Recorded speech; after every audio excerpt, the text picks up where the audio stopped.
Lisa Hawkinson and Ed have been good friends for several years now. And Lisa is a board member with Marketplace Connections. Her book is in the back, and I'm sure she'll talk about it. Let me just read you one sentence from Patrick Snow. Do you want to gain complete control of your life, your business, and home? Any no's on that? Yeah. Start here. The resource brilliantly shows how to master organization in every area of life, saving you time and energy, allowing you to run your life and business more efficiently. Really, really good stuff in the book, and you can purchase it today. Lisa also models a couple of virtues for me. One is courage, and the other one is authenticity. As I think about who she is and how she's wired together, she is the real thing, and she's courageously faced things in her growing up period. So I really admire her for a number of things, but those two words came to mind as I was driving down here today. So please give a warm welcome to Lisa Hawkinson, and I will turn it over to you. That's fun hearing things like that. You go, oh wow, I'm showing up. So let me pull this back a little bit. Usually I talk about organizing, but today I'm going to talk about the backstory of my life. And that's where John talks about the courage. And I didn't recognize it like that, but that's what I'm being told. And so I'm going to wear it. It's fun.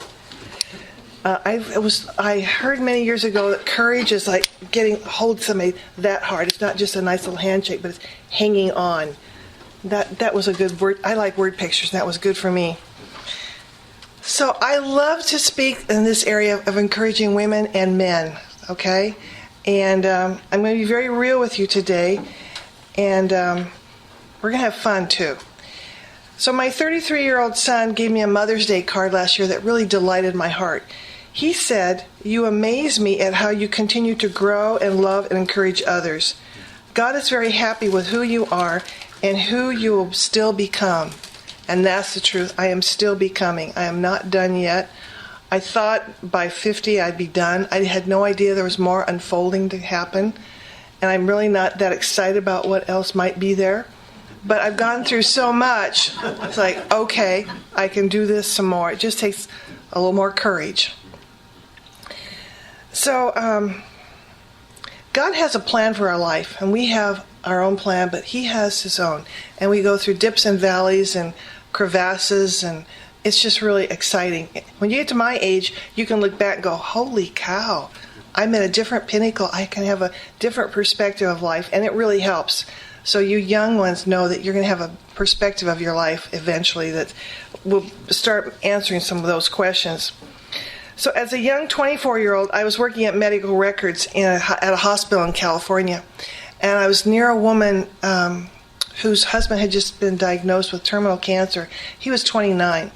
And the weird thing was, I almost wished I were in her shoes because I thought, I wonder what I'm made of to go through something like that. Well, I would have collapsed because I didn't know who I was or what I was about at that age, so I'm glad I didn't. So I'm not looking for sympathy today as I talk about some things, okay? But I'm going to be really honest with you. And my brain works best with word pictures.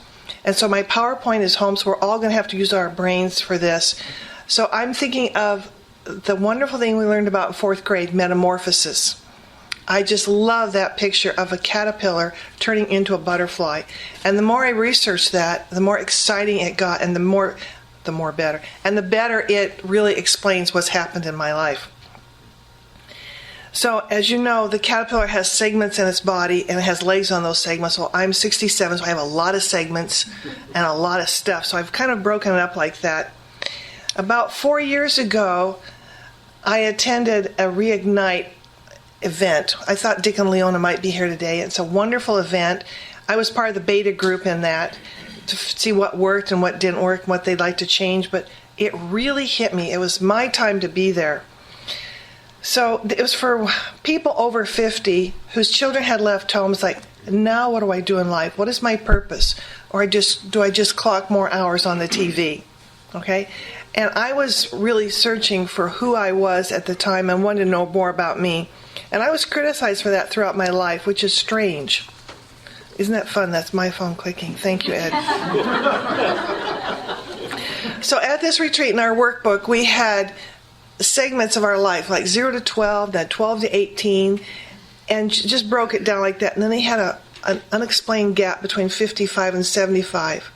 Well, I was in that. I'm just going, what is in there? That's our big question. What do I do now? But as we went through adolescence, young adult, mature adult, senior, plus adult, what is our purpose? And so they had us go back and look at what guiding scriptures did we have in our early life, if we were a believer at that time, what were our aspirations, interests, what were our dreams, what losses and hurts or negative influences impacted your life, and where were the times you saw God show up? Those are penetrating questions to sit there and contemplate for a couple hours. We were at tables like this, and I could have taken a lot more time, but I filled it in, and I started seeing a pattern of a lot of hurts and recognizing those weren't good things. And so eventually, it was a good beginning. I went to a women's retreat, and it was similar, only they wanted us to make a collage. And then I went into some coaching and said, this is a progression. So God just going, okay, here's the next step, Lisa. I've got more unfolding for you. Let me get you in the right atmosphere. So I made a collage, and my PowerPoint's at home, but I brought it. So I went through those categories, and as a young girl, I had no voice. And I didn't know that I didn't have a voice. And that's very impactful. That's a huge barrier in your life if you can't speak up for yourself. I don't know if you've ever experienced that, but it was a huge wake-up when I realized that. And I thought, I'll be better from now on. I didn't know there's more work that's going to have to be done around that. So in the first segment of life, I'm the oldest of 6 girls. There were 8 of us, all single births. And so I was little mom as the oldest, and that's can be a harmful thing. In my situation it was, because at 1 I had a sister, at 2 I had a sister, so there's very little time for mom and me. And that just really impacted me, which I learned about later on. When I was 9, I had spanking privileges on my sisters when I was babysitting, but I didn't do it. That was just beyond. But that kind of thing built up an anxiety level in me that I cared for my sisters like a mom, but I didn't have the emotional understanding how to deal with it. So even into my 20s and 30s, I felt for them like a mom, and it was really stressful for me. And that caused my adrenal glands to just be shot, and I came down with a virus. A virus got a hold of me that really impacted me. And I learned about that much later, that was the progression of what had happened. So I think the body is fascinating, and how we have coping mechanisms for a while, and how our health is so impacted by what's going on in our head. Holy cow, we are very intricate and complicated. And then, when I was 12, I woke up, and I saw my dad molesting my sister. It was in the late evening, and a year or so later, it was my turn. And my dad eventually molested, and we know of 4 of the 6 girls. And as a believer, around 29, I forgave him and thought, okay, we're all better. What more could there be? I didn't realize there were some deep wounds in there that needed to be healed, because a dad is supposed to adore and cherish and protect his daughter, tell her she's beautiful and lovely, she's wonderful, she's not just an object. And when you don't grow up with those things, you're really hampered. It's really a tragedy. When it was exposed, he molested a grandchild, and that just, stuff hit the fan on that one. And so my sisters confronted him on that. He was very sorry, regretful. I never saw deep repentance in him. My youngest, I'll come back to that. My youngest sister was very artistic. And I liked order. And she was highly praised. I was teased. And I was very sensitive to words, so that really impacted me, and I just kind of caved in and didn't want people to know I liked order. So someone would comment about my slides being in order. It's like I was ashamed of that.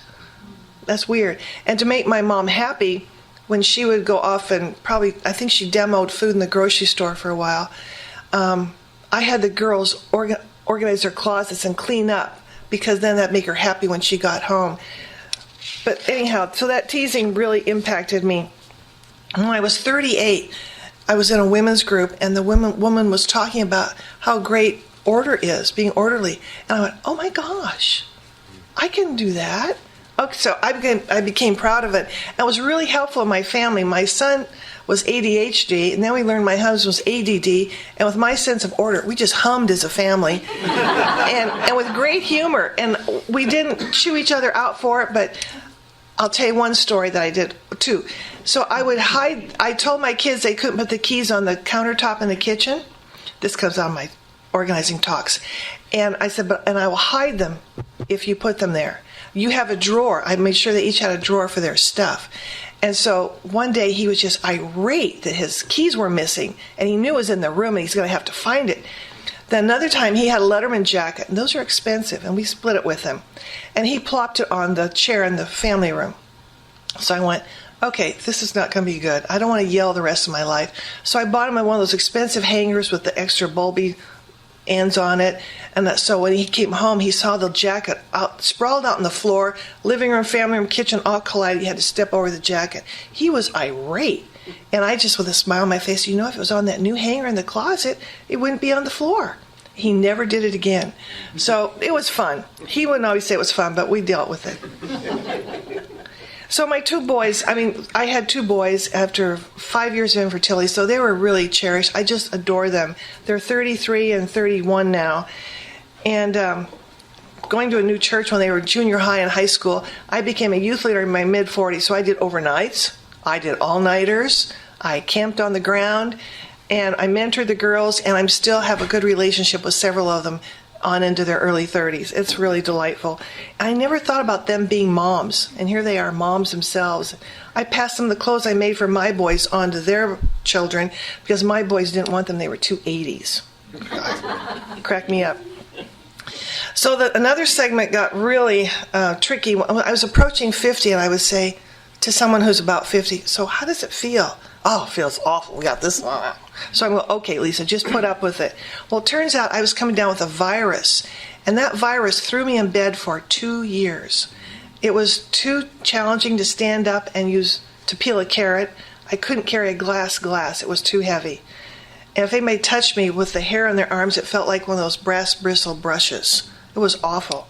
So 2 years of on the couch, another year to kind of merge out of it, and I kept going, God, what is the lesson in this? What am I supposed to learn? Let me hurry up and learn it and get out of this. That's how I approached it. Near the end, I understood I was so loved, even if all I did was lay on the couch. I didn't have to be a youth leader, a ministry leader, a Bible study leader. I didn't have to do anything. He loved me just the way I was. That was, I thought, the big deal in my life. Now we're going to sail on. No. So I was just so loved being me, and I'm so thankful. The other stuff was still in there. Nearing the end of being sick, I was praying about what to do next in my life because my kids would be going off to college pretty soon. And I didn't want to just all of a sudden be an empty nester. I wanted to prepare for it. So I'm asking, God, what should I do now? I've been a high school teacher. I've done this. I've done that. I had another small business. And I felt like I audibly heard, help people get organized. I went, that is weird, but it'd be fun. And so I started a business doing that, and it was really successful. And then I found out there was a National Association of Professional Organizers. Who knew? That was great. So I started writing a book that last year of my illness, and my mother-in-law suggested, and that just powered me to get through my days.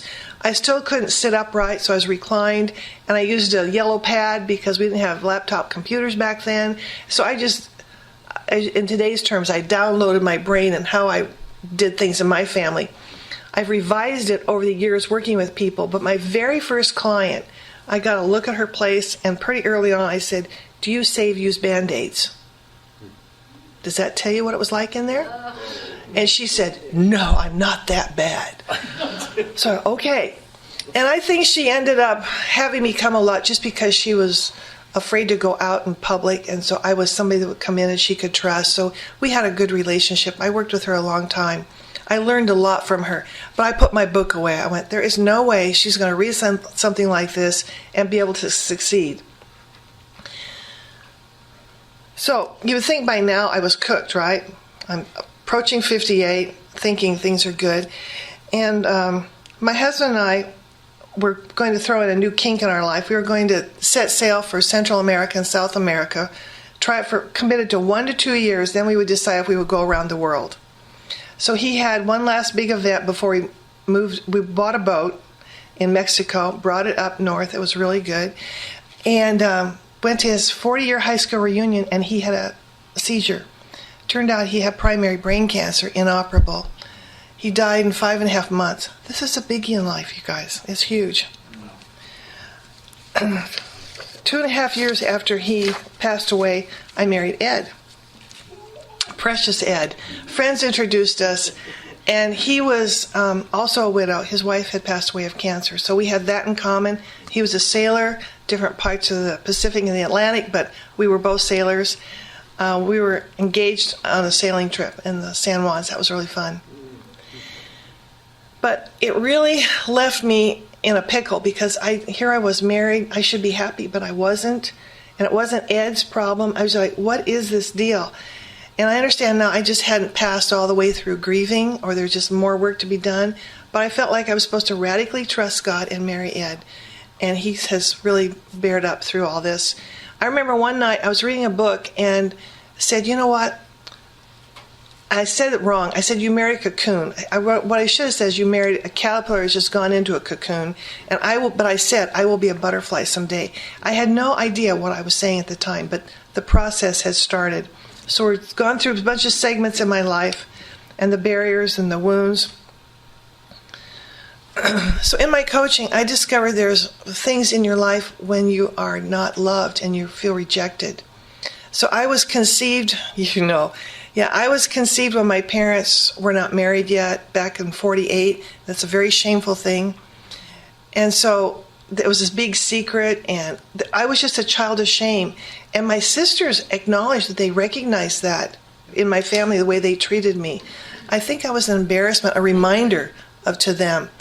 So all that stuff played in. So in coaching, I realized there's roots in feeling rejected and having no worth. So on the back of my poster, sorry, John. This will make a great PowerPoint. I was supposed to draw a tree and put fruit on it from rejection. Oh, really? So this picture came to my mind. So I drew this tree, and the fruit of rejection I put on there included things like sadness, no sense of self-worth, anxiety, depression, lack of hope, fear of failure, inferiority, unbelief, envy, pride, controlling, and perfectionistic. And I'm learning this at 65. Holy cow. You start feeling like your life is just wasted. Or you've ruined it somehow, but it wasn't my fault. I just didn't understand why I wasn't awake yet. But I just wasn't ready to receive it, I guess. So I'm trusting God in all this timing stuff. So I used scripture, and I put it on there and identified the roots, and the roots of rejection are gone, I'm happy to say. The fruit has changed. It's now positive fruit. So it's just so nice to get rid of all that rotten fruit that's up there. I'm glad it's gone. I'm feeling more whole. I want to encourage more women to realize that could be going on in their life. Probably men too, but I usually talk to women. So thank you, men, for bearing with me. So I bathe in those words of wisdom and just really know now at my core that I'm accepted, I'm loved, I am whole. This is a great feeling. So that caterpillar, near the change in his life, gets put into that ball, that cocoon, chrysalis. He turns into biologic soup. Did you realize that? He's got the seeds of DNA in that soup. It's going to make him a butterfly. So he goes from this plant-eating insect, do you call him an insect, to a sucking butterfly. So his gut has to change. He needs to grow antennae. He needs to have eyes and wings. The seeds are in that. That just astounded me.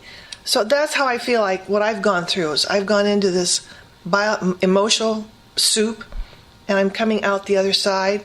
Then I'm out. My wings are getting dry. And like the monarch butterfly, it then flies 2,500 miles to Mexico, flies back. Well, he mates down there, flies back. I mean, what a crazy trip. And then lays another egg for a caterpillar. It's going to turn into another butterfly. So someone mentioned to me recently the last 10 to 20 years of a woman's life are her most productive. So I'm at that stage, I'm feeling. And it's kind of exciting because I don't know how far I'm going to fly, where it's going to take me, but I know God has a plan for my life. And so it's pretty exciting to have this perspective now. I didn't turn my pages for a long time.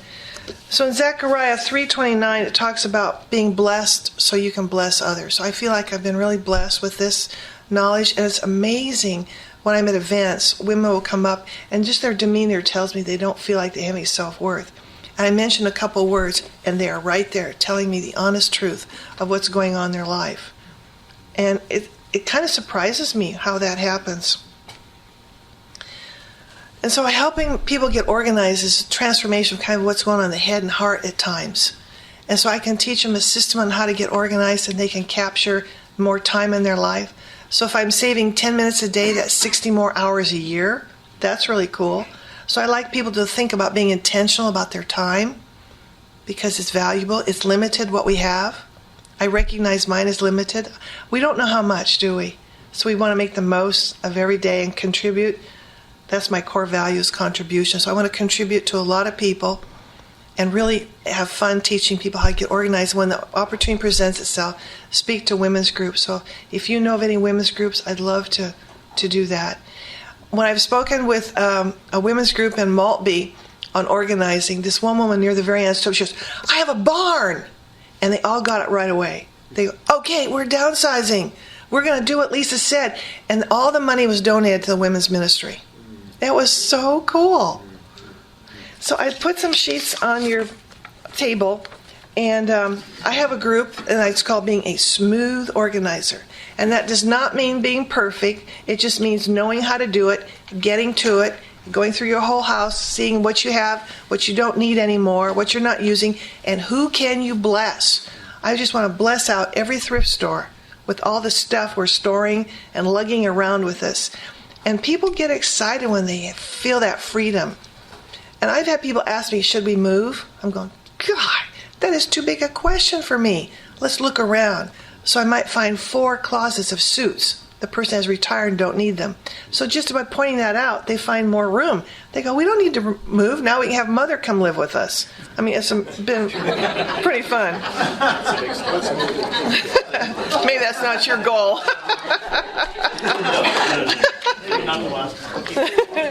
So anyhow, I have a basket back there. If you would like a complimentary 30-minute phone call of what area you would like to tackle, put your card in there with a C on it, and I'll give you a call. We'll find a time. So join me in being a smooth organizer. Thank you very much.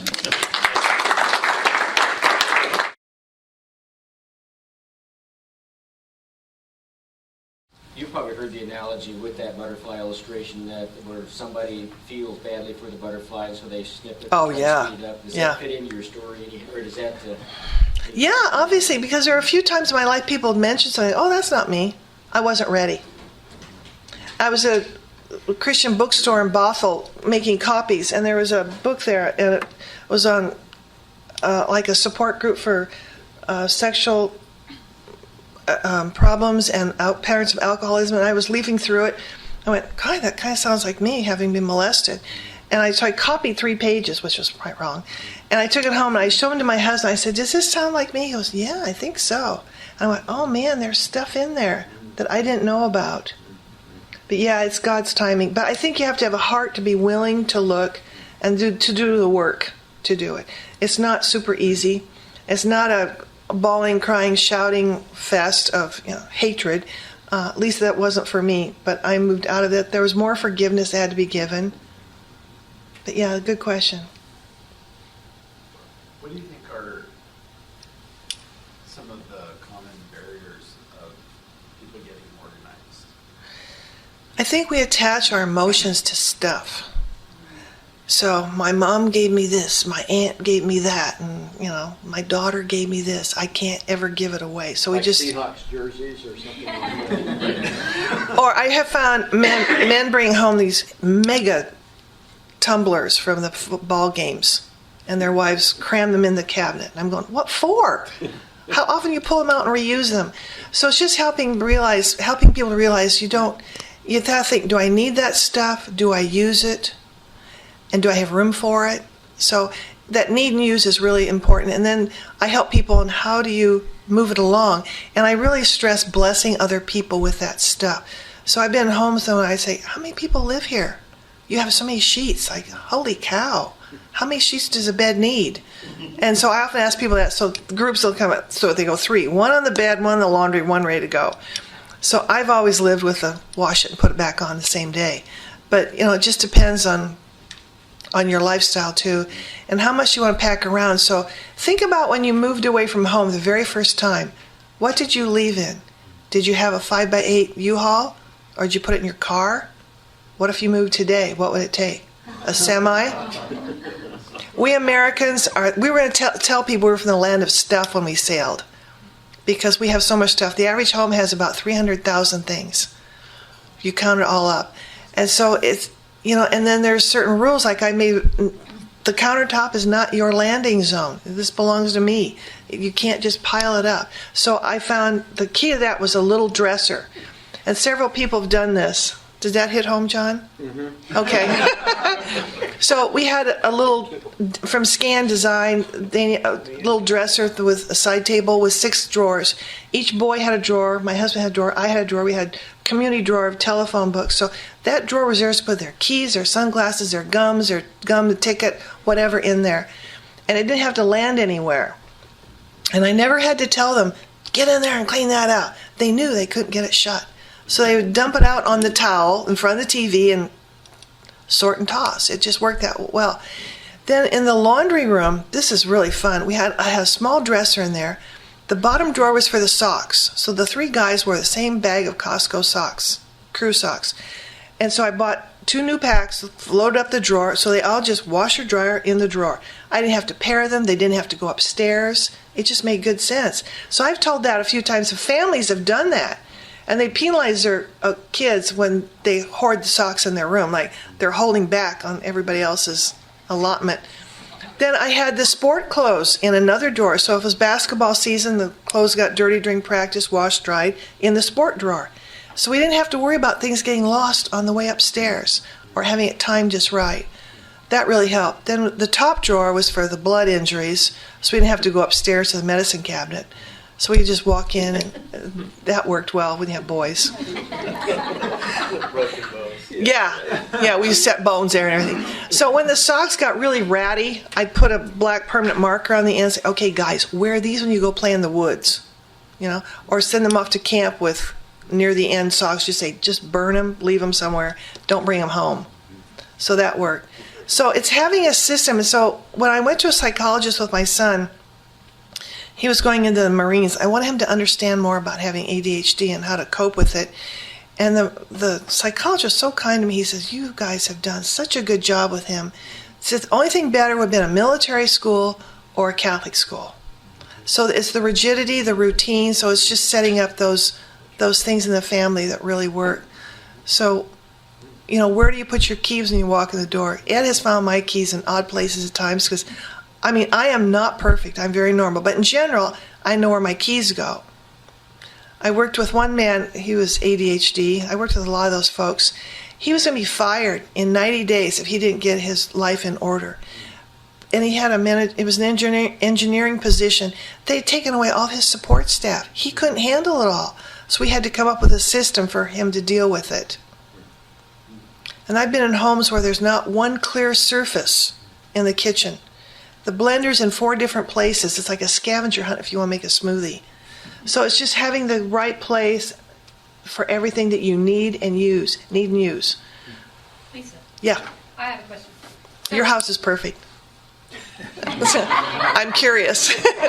Well, my biggest challenge, and you've been in my home, so you know that I'm pretty particular about where things are, is everyone else I live with. Yeah. And I've always been the only one that has a place for everything. And it's always amusing to me, like, where are my shoes? Well, like, in the closet where they belong. Because you have intersperse some stories about how to help train those that don't come by organization naturally. Right. To train them. And I would just love more hope in that arena. Well, your modeling is more trained than you realize. So you model it, and they'll eventually, when they're out on their own and they have their own mess, they'll realize, oh, the way Mom did it was so much better. I'm going to go back to that. So in the beginning, when the toys were, just 4 feet deep in the family room, I didn't go in and start yelling, get to it. I said, okay, let's pick up all the trucks. And we had a box for trucks. Back in those days, it was cardboard boxes. And then all the costume things. The last, got down were just Legos on the floor or broken pieces. So it's teaching them a system of likes go together. So like things go together. So I have found snacks in 7 places in a kitchen. I go, we need a snack container, a snack cabinet. So all the snacks can go in there. So thank you so much. That's been a lot of fun.